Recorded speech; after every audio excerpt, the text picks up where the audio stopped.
Hello, You better Nick. believe it. Hello, how are you? My name is Roche from DC101. Thank you very Yeah, much for taking some time, man. I appreciate it. what's going down? It's a pleasure to meet you.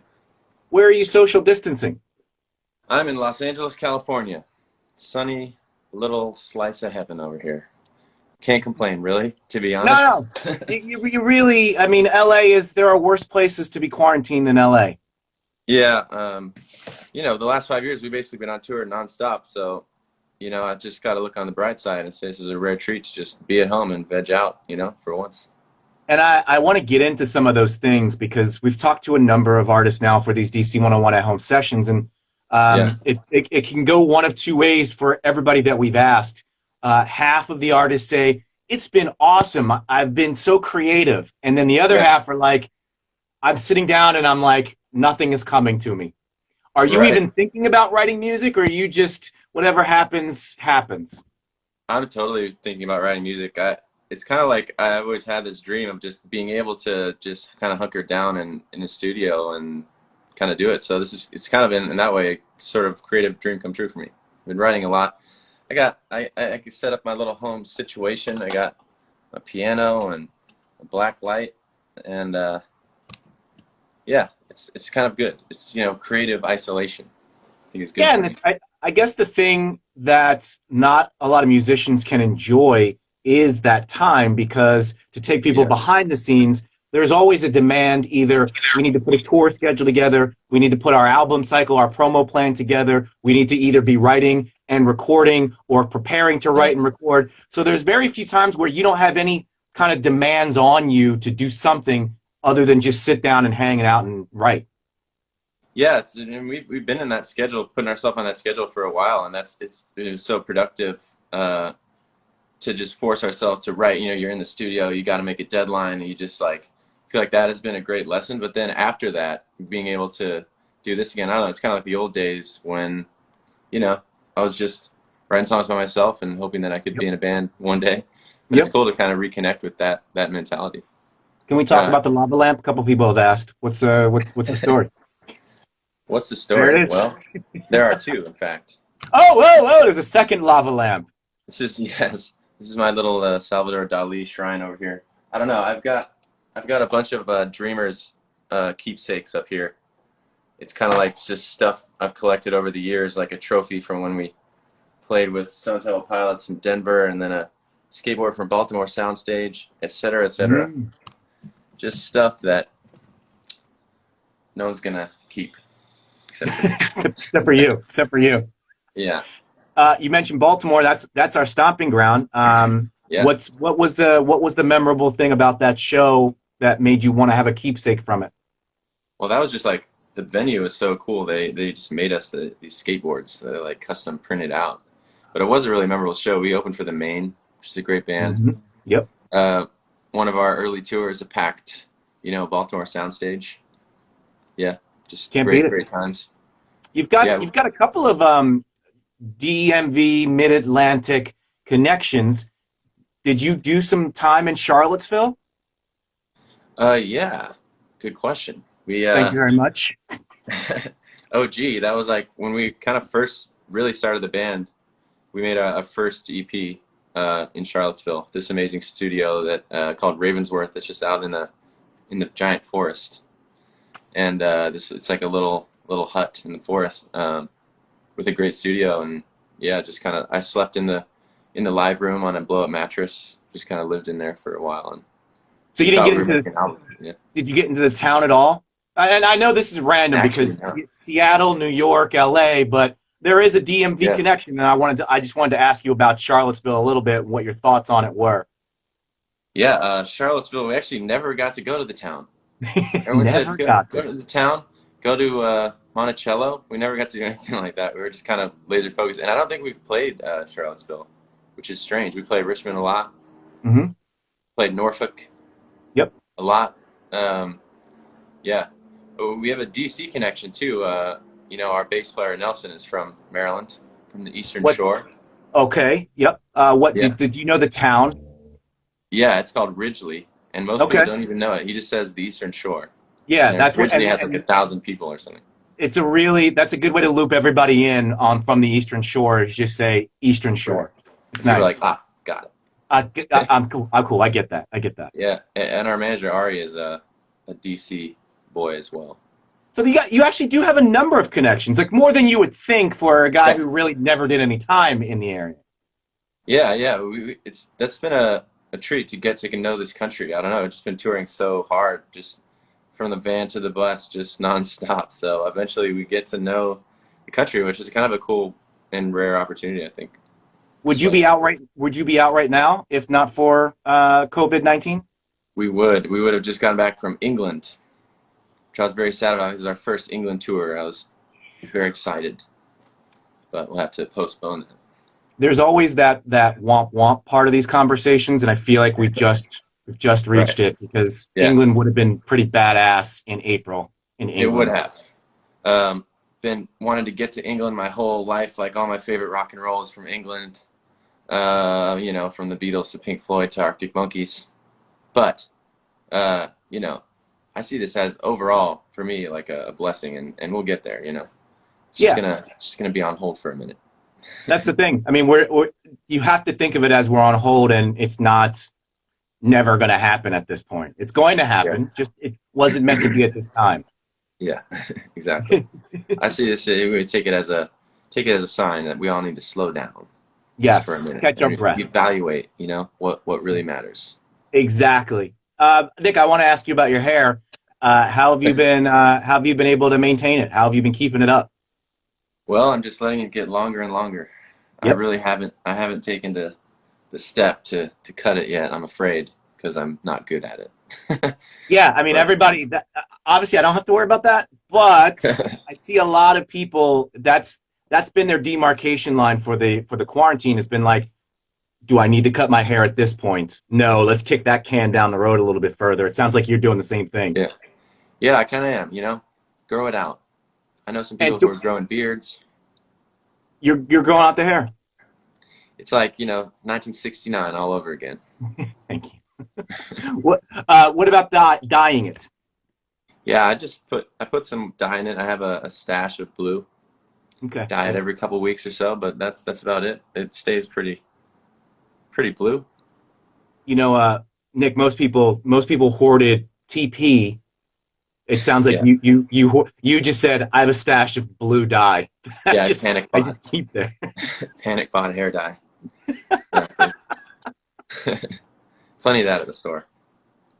We are in the middle right now at DC101 of doing a top 500 songs of all time countdown. I'm happy to tell you that Sweet Disaster is on that countdown. Oh I wow, don't know. I want to get your your amazing. your first reactions, your first thoughts, because some people go 500 songs, okay, but then you They're like think to that's a yourself, lot. 500 songs of all time on DC. I mean, we've been a rock radio station since 1975. So Yeah. for you to have the song on a countdown, I feel like is a big deal. But what are your thoughts? Yeah, no, I appreciate that deeply. This is the first I've heard. Dude, there's a million songs. So many songs. Yes. So 500 might sound like a big number, but it's really not. I saw Rolling Stone had their list of like 500 albums of all time and songs of all time, and it's like you've heard of every single one. You're Yes, like, exactly. oh yeah, I know so many more songs than I even thought. So thank you for that. That's Yeah. incredible. On a countdown like that, you get to song 500, and it's like "Sympathy for the Devil," and you're like, okay, that's still Right. one of the biggest songs in the history of the world, and it's song Yeah. 500. Yeah, that's wild. So let's talk We'll about take it.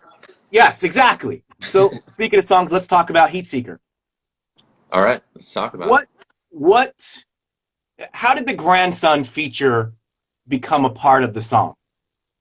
Yeah, so we had already made the song and put it Yep. out, and grandson Jordan, he is a good buddy that we just met at shows, playing usually at radio shows. We'll or little festivals. We'll end up playing a show together, and we hang out. We've had some green room beers. We our tour manager CJ is also tour managed him, so he's a friend, and we just had this thought like we wanted to get a badass feature, and my first thought was grandson because I love his sort of heavy riff rock style, and Mhm. ever since we played Reading Fest last summer in England and saw Royal Blood, I was like, I need to do some heavy bass riffs.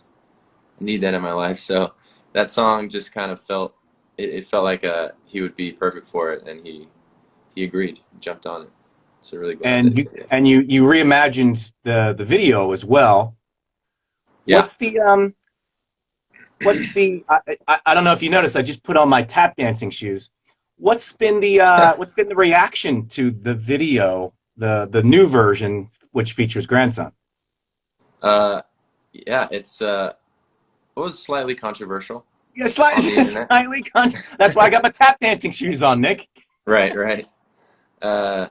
Yeah, you're in DC. You probably heard about Yep, politics. I have heard of it. Yes, I have. Yeah, we don't we don't talk about politics all that much, but we feel like art is just about expressing yourself truly and talking about whatever there is to talk about. The song is really about philosophy of life. It's like heat seeker means it's like I want to be someone who's seeking the truth, seeking the way, seeking the answer, always on the path. It's just like kind of a longing to be going after what's real. So it's kind of it's natural that like sort of ideas of religion and philosophy and money and culture kind of came into that song. So we made this big mix of all those things. It was just the one thing that some people were offended by is that we ran over Donald Trump in a shopping cart and smashed him into a pile of goo. Hey, but that's okay. People are allowed to be mad at that, and I love the discussion and conversation. I say bring it on. I respect everyone's opinion, and that's the great thing about this country is that nothing is sacred, and we're able to say stuff and we're able to make fun of our leaders. Very well said, by the way. I'm taking my tap dancing shoes off, Nick, for the rest of the conversation. Yeah. You mentioned Royal Blood and having seen them and walking away with impressions of kind of what you wanted to do musically. Does that happen to you often? Because I find that pretty interesting that you were like, oh my God, they're doing something really cool. I want to go and now do it back with my people. Yeah. Yeah, it does happen. It's surprisingly few and far between, it seems like, because mostly I'm just focusing, I'm like writing and I'm thinking about that. And then I'll just have a moment where like that at Reading where I just am out at the festival and I see something and it ties into like my brain space about writing. I'm just like, oh wow, I could do that. Mm-hmm. I could totally do that, but like in my own way or something. And you get an idea and you just want to scribble it down, catch it where you have it. And you were able to, in this case, get it in. Sometimes it works out. You get one you like. Sometimes it comes out awful. You're like, why was I trying to sound like Lou Reed? I really am bad at that. I missed that one. I missed on that one. Yeah. So as we wind down, I wanted to kind of get your thoughts on where Dreamers is. I mean, the world is in a holding pattern now, but how much can you think about what the rest of your year looks like and beyond? Or can you just not even hurt your brain thinking about that? Because on the business side, you kind of do, right? Yeah. We thought about it a lot because we had this whole kind of plan in motion, and that all just kind of got derailed. But we started thinking there's so many other things that we can do and just take advantage of the opportunity that I think we're just kind of dive into that. We don't know what the future holds. We have some shows and festivals booked in August and September. We don't know if they're going to happen, but I'm pretty zen about this whole thing. The whole point of Dreamers is that we want to be dreamers, thinkers, imaginers. So I see this as just an opportunity to just take what comes and think, dream, and imagine, and kind of have a chance to really go deep in that way. And I think that whatever happens business-wise is going to be just fine and great, in fact. And I predict that whenever we get the signal that this is over, hey, there's a vaccine, like everybody just do what you want. Yeah. That everyone's going to be dying to go to a show, go to a festival, get out of the house. Yep. It's going to be like Summer of Love madness. That's what I predict. Have you been able to keep consistent contact with Nelson and Jacob? Yeah, just kind of like we've learned how to communicate like we are now Yeah, over the exactly. phone. Uh, yeah, they're doing their thing, but we touch base every now and then. We just filmed this little Heat Seeker stay-at-home acoustic version where everybody's like at home doing their different parts, and got grandson and some other cameos on it. So stuff like that. That's They make it awesome. fun. Yeah, That's awesome. Well, Nick, thank you for taking some time. I appreciate you hanging with us. my And pleasure. it sounds like the DMV. You've got some really good memories that you have in your bank about the DMV, and hopefully, when this is all Yeah, over, we can make some more together here in the DC area. we would absolutely love to. We can't wait to get back on the road and get back over there. The DC area has been fantastic to us. Played so many great shows. Oh, just had our first 9:30 club show, Yep. Merriweather Post Pavilion with 311. So yeah, we can't wait. And I appreciate your time, and I appreciate the honor of 500 songs. Exactly. Well, congratulations on that, and continued success, my friend. Be well. Thank you, and to you. Quarantine well. Thank you, Nick. See you.